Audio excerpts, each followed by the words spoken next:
A tie makes you look sharp. It shows you care about your appearance. Every man needs to know how to tie one. You might wear a tie for a job interview. A tie is important for weddings and special events. Sometimes you just want to look your best. Knowing how to tie a tie is a valuable skill. It can be a little tricky at first. Don't worry.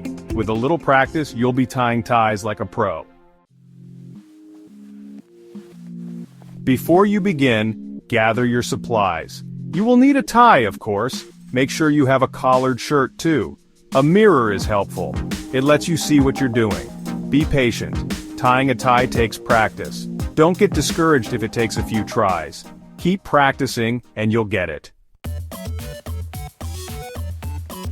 Let's start with the 4-in-hand knot. It's a classic and easy knot. First, drape the tie around your neck. The wide end should be longer than the narrow end. Cross the wide end over the narrow end. Bring the wide end up through the loop between your collar and the tie. Then bring the wide end down through the knot you just made. Tighten the knot by holding the narrow end and sliding the knot up. Adjust the tie and make sure it looks even. Great job. You've tied a 4-in-hand knot. There are many other tie knots you can learn.